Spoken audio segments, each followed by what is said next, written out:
Hello world, first in your roundup of hacking news. For years, Discord has been a useful weapon in the toolbox of many hackers. Everyone from small-scale cybercriminals up to Russian state-sponsored hackers love Discord, for the very simple reason that it's great for hosting files. Forget Dropbox or Google Drive. If you need to quickly send someone a file, just drag it into Discord, right-click and tap copy to grab a direct download link which never expires. Even if you delete the original message from Discord, that file remains permanently hosted in the cloud.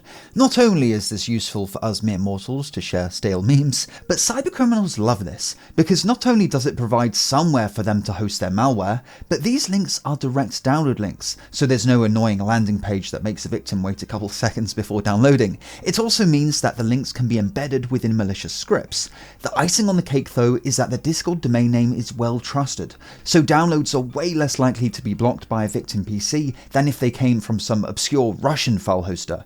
All this has led to an absolute explosion of Discord being used to host infectious files, but with a recent analysis finding that thousands of different malware samples are abusing Discord to host malware, the party is coming to an end. Recently announced changes mean that from now on, if you copy a download link from Discord, you'll find it has 3 parameters tacked on the end, one being an expiration timestamp, because these links are now going to spontaneously combust after just 24 hours, so they're just not going to be all that useful to cybercriminals anymore.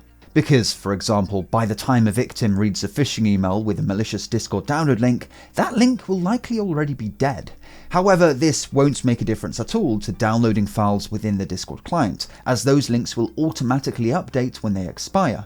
Whilst these new parameters are already live, they don't actually do anything yet. You can just delete them and the download link works fine. However, that'll change from next month when this whole system goes live. If you're subscribed to this channel, there's a 0.2% chance that your sensitive personal data has just been stolen by a certain ransomware gang. That's because 0.2% of you guys just so happen to live in the US state of Maine, whose government has just admitted that it was hacked, resulting in the theft of 1.3 million of Maine's residents' data. And given the state's population is only 1.37 million, pretty much everyone in Maine is affected. The list of data stolen is pretty extensive, which is now in the hands of the Klopp ransomware gang. These guys exploited a vulnerability in certain software that Maine's government was using to transfer files. This is most definitely not an isolated incident. Earlier this year, hundreds of organizations started reporting they'd fallen victim to Klopp ransomware, and all of them had one thing in common: they'd been using MoveIt, an enterprise-grade file transfer solution. It's meant to be super secure, ensuring compliance with a bunch of regulations, which is why a hell of a lot of government departments and businesses use it.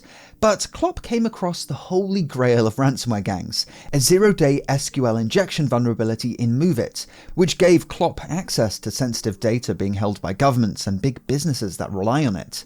Maine's government is only the latest victim to reveal themselves, but there is some good news. Klopp hasn't leaked any of the stolen data or even listed Maine on their dark web site. Instead they say, and bear with me here because the broken English is very broken, we now delete more of 30 companies that are government, which seems to be them saying that they don't want to extort or publish the data of governments like Maine. This isn't unheard of. Cyber bad guys often avoid targeting governments because the consequences of angering someone with unlimited resources far outweighs the tiny chance they'll cave and actually pay the ransom. But Maine isn't taking any chances. The government is encouraging people to call a dedicated hotline to see if their data is involved, though I can't imagine the hold times with over 1 million people trying to phone in. In certain circumstances like this, you don't realistically have much of a choice but to just cross your fingers and hope your data stays protected. But something you can actively protect yourself from is misinformation and biased news. This is where today's sponsor Ground News comes in. Ground News is an independent app and website that compiles news articles into one place so you can easily compare coverage.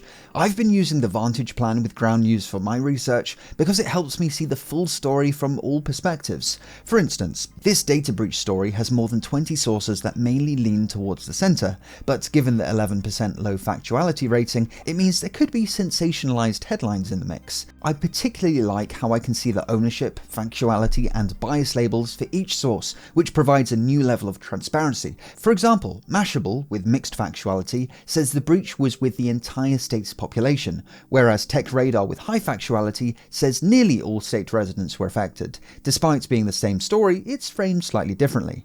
And of course, you can follow the specific topics that interest you, like cybersecurity, hacking, or tech.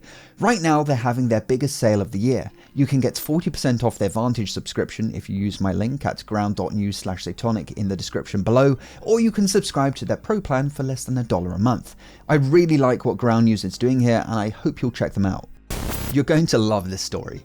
If you've ever found yourself casually browsing the dark web out of boredom, you will have come across Hitman for hire darknet sites. There's tons of them out there, but as is well known, the ones that aren't FBI honeypots are just outright scams.